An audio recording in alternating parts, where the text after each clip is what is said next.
Hello everyone, welcome back to the Fetch Quest podcast, where we talk about video games and more. I am your host Guy, joined by my fellow co-host Liam. Hello. And Connor. Hello. Sorry guys, I know I missed on last week's episode, but I've been busy and I've had to help run a few tournaments since that's part of my club. So yeah, I'm glad to be back. Oh, that explains why all the tournaments have been so bad lately. Liam, go fuck yourself. Guy, calm down. All right, he's just trying to get you angry. Okay, you know what? You're right. I'm not gonna let him get me angry because he's just an instigator. I have no need for him. Yeah, you know what? I'll just let my Mario 3-stock your Joker again, and they'll get you angry enough. It's what happened in the tournament, after all. 1v1 me right now, boy. I bet you right now, if we were to 1v1 right now, I would have a better chance of getting on an esports team than you would, so get fucked. Not true. But with that being said, today we're going to be talking about competitive video games and esports and what that's all about. What is the competitive scene in video games? What is it like? Is it awesome? Is it great? What are the traits of it? All of this covered today. So boys, I need to ask this. I know that we play video games all for different reasons, and one of the main reasons, at least for me, for playing video games is the competitive scene of it. I play a few games competitively, primarily Smash and Street Fighter 6. So I have to ask, is that competitiveness also a part of why y'all play video games? For me, at least, definitely a yes. I mean, most of the games I've played throughout my life have been competitive games. There are some cringe ones out there. I played Rocket League. I played Rainbow Six Siege. There's not a single competitive game that I have not at least tried. Yeah, I think you're forgetting a big one. Smash, of course. No. Starts with an O. Oh, I was hoping to leave that one in the... Nuh-uh. You are not getting away that easy. Oh, okay. I did play a lot of Overwatch. Yeah. I'm not gonna lie. I can't let him get scot-free off that one. But what about you, Connor? I know for you at least, you play a lot more single-player games. So I want to ask, do you have a drive or motive for competitive video games? Not really. I mean, I'll play competitive video games like Fortnite or Smash or fighting games, but I usually only play them because a bunch of my friends play them. The reason I don't like to get competitive is because when I get competitive, I get really angry, and I don't like being really angry a lot of the time, which is why I try to limit myself whenever I'm playing competitive video games. You know what? That's fair. I mean, you've played Fortnite with you have played Fortnite with me. You know I can get really angry. Also, Fortnite can sometimes be an infuriating game, but that's understandable. Yeah, it really is infuriating when I get boxed in like a fish by a 9-year-old who just got done doing his math homework. Oh my god. But now that we've gotten that out of the way, I wanna examine the competitive scene in video games and how that's kind of evolved over time, because compare video games in their earliest form. Literally the first video game was Pong, which is in fact a competitive video game. So the sense of competition has always been in video games ever since their creation. So I want to take a look at how that's really changed over time, because compare some competitive games to Pong to major fighting games and shooters nowadays, where there are thousands of dollars on the line. So think of it like this. You have people who used to play competitive video games as a hobby, but now you have people whose livelihoods and lives are completely determined by how well they do at certain tournaments. And that's insane to me. That is Yeah. insane. I mean, we've had some of like the biggest tournaments in like very recent years. Capcom Cup had $1 million prize pool, or is it 3 million? It was It one was million. 3 it was- million. It Wait, was there was no, a- no, yeah, it was a 3 million prize pool, but first place, which was First Uma, place got $1 million. that's insane. That sets you up for life. Second place got $500,000. That is on average that is 10 years worth of working. $500,000. That's like 10 years worth of work right there. That's crazy. Yeah, that person, the people who won, and even second place, they just never have to work again in their life if they choose to. Yeah, they could, which is insane to me because that's how big video games have gotten. And the thing is that like video games like they're still a form of entertainment, and that's what their primary source is now, and like that's their primary goal, to entertain you. But the fact that video games have become a job and a source of money now is just insane to me. And the amount of like money that is invested into video games nowadays is something that like I've never seen like a medium grow that big. You know what I mean? Esports have actually gotten insane with like what they're doing. I hate to bring this up, but League of Legends has a very, very large and very like insane esports like scene that they like have like documentaries made. The like prize pools are insane. They like get so they can like the amount of money that they make from like League of Legends tournaments is stupid. I mean, that's also partially the reason why the community is so toxic, is because they want the optimal strategy, and when like one thing doesn't go awry, which to be fair, the domino effect, one thing going awry can lead you to a loss. That's also a loss of money. So like that esports scene is also like a really big reason why that game is toxic nowadays, but that's only because of how much money is on the line for a game like that. You know what I mean? Like it's insane to me how you first. I was gonna say it's also crazy because it's not like you can be pretty young and still get a lot of money. Like just today I was watching a video on this like a Fortnite Fortnite esports kid who has been sort of just like really doing good. His name's like Peterbot and stuff like that, and he was making like hundreds, like well not hundreds but like thousands of dollars when he was only 14, and he was like winning tournaments and beating all the like big like veteran pros and stuff like that, and he was making so much money at like 14, 16 years old. That's insane. And again with like the whole like money thing, if you have to sort of realize that even if the competitors, if they get a following and popular, they can stream their games and stuff like that, like Punk the God and like other Street Fighter like pros and stuff like Nephew, Punk the God, like people like that. They also stream, which is also just another source of revenue from the competing in these like video games, in these esports. That's fair. Like streaming is also like that's something that's also grown over time. Same with gaming, and that's why like you see a lot of top players like stream their practice sessions, because that's just another, like you said, that's just another source of income. But it's also just a way for them to like interact with the community, and also like I would also say like this is just more so on the speculation side, but I would say also probably better for their mental health because they're interacting with more people instead of just being in the room all day for 8 hours straight. You know. Even if it is a parasocial relationship, any social relationship is better than no relationship. I can't imagine someone like just playing like a singular game for 8 hours a day and then not going insane. But like if you have like people to talk to, or like a chat to read, or like other people with you, it makes that competitiveness much more bearable, because that's kind of like the whole thing about competitive like esports gaming, everything like that.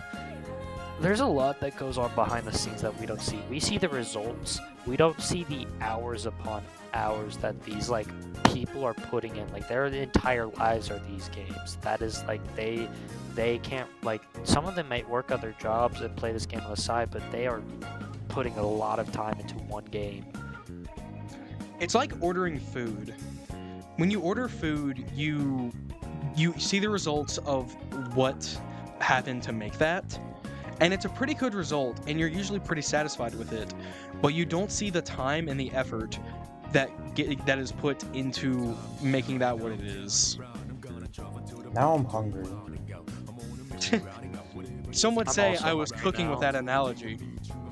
Whoa. Boo, boo. Whoa. No, that was good. That was a good one. Come on, you gotta give me that. Whoa. Tomato, tomato, tomato. Oh man, y'all are just haters. Guy But tried to cook. He tried to cook. He ended up burning it. No one's surprised. Bro is not Ratatouille.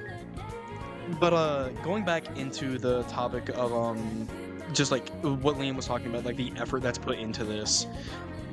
There are people who spend thousands of dollars to make sure that their controllers are working and making sure they have like correct modifications. Like the one that I'm very, very much familiar with is the GameCube controller modifications for Melee Super Smash Bros. Melee players. What they do is that they make their controllers like adjusted so that there's no snapback, and what they do is that they actually give their controllers to like professional esports modders so that they can create like little notches for their analog stick so that they know where like the exact DI they need for like directional influence when they get hit, and also so that they can correctly use Fox's up B. Like they will spend hundreds of dollars on these controller modifications just so the directions that their characters move is just slightly more optimal.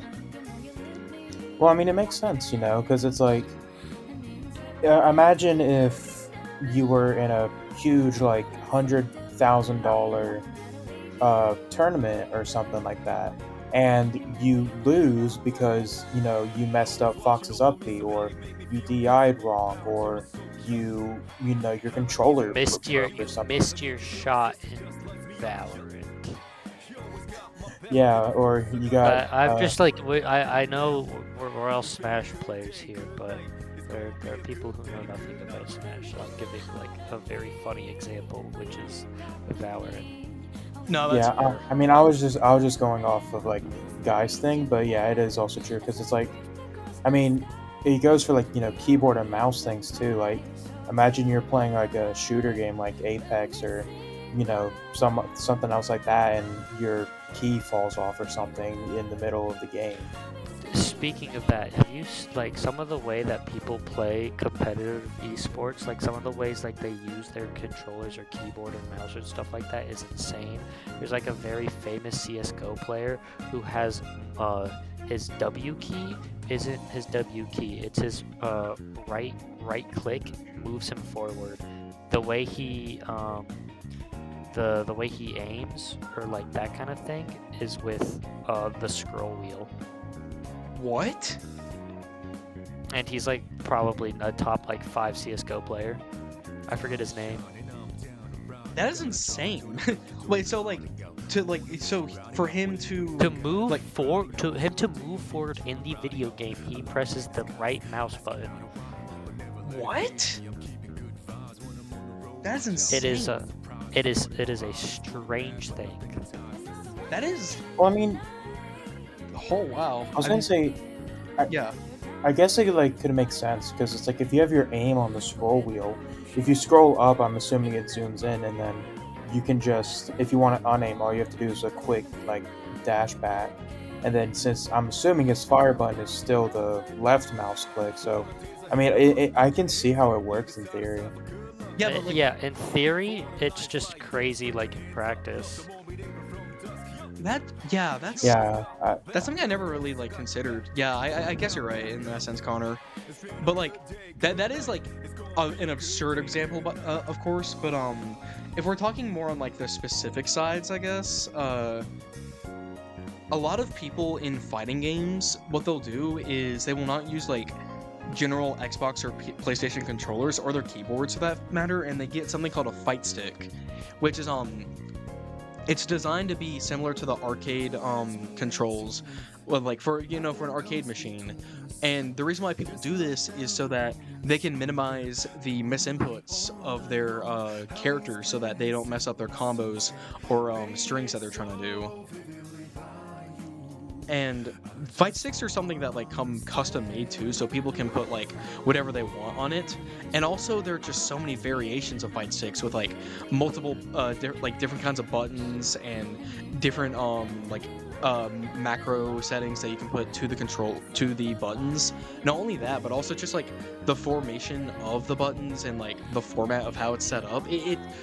There's a very big rabbit hole in terms of like fight sticks, but that's just something that like very big fighting game competitors do to like increase their results. But that's just like a more common example. I know the primary controller for like PC use in like the shooter genre I know is keyboard, and I want to talk to you guys about that. Well, at least just in my personal opinion of what I've seen and sort of watched when it comes to like YouTube videos and stuff like that, the reason why most people, use PC and keyboard and mouse is because of, obviously, consoles have if you have a good PC, you have better FPS than on a console. And if you're using a controller, there's a bit of input delay, where if you're on a computer and a keyboard, there's a lot, and from what I've basically just seen, is that there's a lot less of that input delay, and that's basically just why, is because you've got more FPS and you've got less input delay than on controller. No, I can say that the reason like 90% of people use mouse and keyboard and competitive is because instead of using a small little thumbstick, they're using their entire arm. That makes sense, because like that just means you have more control over because like you're using many muscles in tandem compared to like a few on your thumb. So like that makes sense, because like you're more precise with like your aiming and whatnot. Well, I mean, yeah, that is a reason, but it is also because of input delay and stuff like that. Like professional, fair, like yeah. at least, and obviously there's different variations and stuff. Like I remember, I can't remember what, but there was a Fortnite season, or maybe a chapter, I can't remember, where a bunch of pros were switching to controllers because of like aim assist and how like just absolutely insane the aim assist like strength was that season. That's crazy, because like because of the mechanic, they chose to like prioritize the controllers over keyboards. That's interesting. Yeah. That is a thing that happened. I mean, like that's kind of another point of competitive gaming and esports in general. People will absolutely abuse anything and everything that they can to win, because it is a very competitive thing. So people are going to go kind of stupid, kind of crazy to play the game. I mean, yeah, that's why like you'll see like certain skins and like shooter games be prioritized, because they can make it harder to see in certain environments and stuff like that. Like I know in, I think it was Warzone, there was this one skin that was just basically pitch black, and like people were using it all the time because you just could not see them in buildings and shadows and stuff like that. That's insane. I remember that. I also remember the skin name being Rose, because excuse me. Bless you. Bless you. I had to sneeze. It was insane, because like it was like you had to spend money to get it, and people would just like absolutely fiend to find out when the skin was coming out next, so that they could they could get it. And then I think the color scheme was like made a lot brighter so you could see it. And Yeah, they made it to where it was a bit brighter, and then but it was still sort of hard to see, but it was a lot better than what it used to be. That's also what happened with the superhero skins. I think in Fortnite, like people just set it to like either all black or all gray, and you couldn't see them in shadows or anything. Yeah, that makes sense. I mean, you got to use what you can to your advantage to win. Yep. My thing. You first. Well, I was gonna say that, we've been talking a lot about like shooters and stuff like that, but there are other sort of formats and stuff like that. And I know like a pretty popular one is like competitive Pokemon and stuff like that, Oh which yeah, is something that's an interesting which one is something because I've that's been wanting actually to talk about a lot. that's actually interesting that's an interesting topic because we have been talking mostly about fighting games and shooter games, but like Pokemon is an example of a competitive game that is outside of those genres and doesn't require any of like the controller setups or anything to have a like to have competitive success. And that goes for like really most PvP games in general, is like if there is a way to make it player versus player, there is probably a competitive scene, like the Shrek party game Yeah. on the GameCube. But Oh my God. you know exactly what I'm talking about.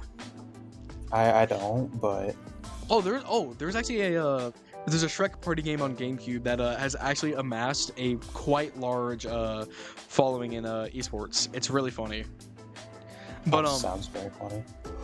getting back to Pokemon though, yeah, everyone knows what like Pokemon. It's turn-based, and you essentially just have to make the correct predictions and also like strategize and adapt to the enemy's team with your own to successfully win in Pokemon. So that's the main thing. Well, As to you first.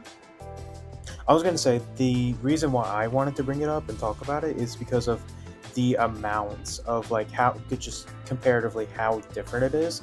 Because as the GOAT himself has said, the GOAT Wolfie Glick himself, he just has said before that competitive Pokemon is two different, like there's two different parts. There's the actual competing in the tournaments and stuff, and then there's the much larger sort of team building aspect.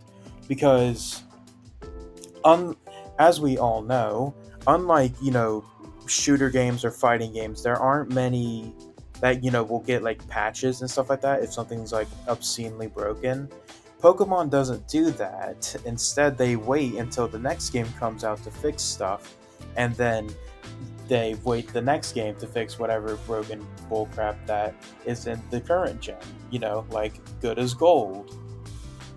Yeah, with Goldengo, or like the current problem that's going through right now with gold with Urshifu in doubles. I know that's been a really big problem recently, but Yeah. that's a good point, because like this is for like a different episode, but it also brings up the topic of like patch culture and like what is like the correct model to patch video games. I'll tell you this: it's not what Pokemon is doing. Oh, for sure. We can go ahead and we can definitely rule that out right now. But I can respect Pokemon players a lot for like keeping up. Like they play a game that they love, and they are just trying to like make what works work with their game. So that's something that like Yeah. I respect them for that. But even though like you first. I was gonna say another thing that I find really cool about it is that because there's when there's patch updates and there's stuff like that, there's a constantly evolving meta. But because that doesn't happen in Pokemon, they have essentially, well, not a lot. There is sort of a regulations that they like tournament people will like put together. And so what those regulations are is that essentially it is saying this is what you can use. Because if it was all you can use every Pokemon, then the entire lifespan of a gen would just be Urshifu Water and some other broken legendary. It'd be Yeah. Urshifu and Incineroar. That's all it would be. Yeah. That's a good way for them to like kind of like nerf some of the things by like kind of getting rid of some things so that like you can have different rule sets and whatnot and keep it fresh, which is pretty good. But that's also like why you have like fighting games and live service shooters like do patch culture, is so that they can take in the criticism and like rebalance the game to make it more fun for people.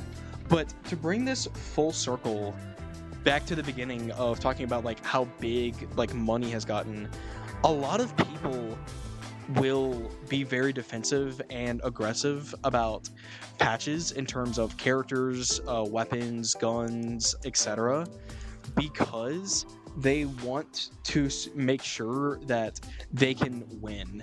There are people out there who get very upset over certain patches without trying to understand why the said patch was made, because of one broken thing that their character had or weapon isn't as good anymore. And Well, one of the main examples of this that I find with like let's take a Smash Bros Ultimate for example. And early in that game, a lot of people did not like the character Chrom because he had a move where if you were to drag people off stage, it would insta-kill them. And he would die in the process, which was like the way to balance it out.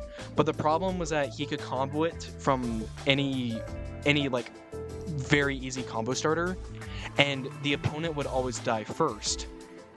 They changed this so that Chrom would die first instead of the opponent, meaning that he couldn't just spam that same setup every time.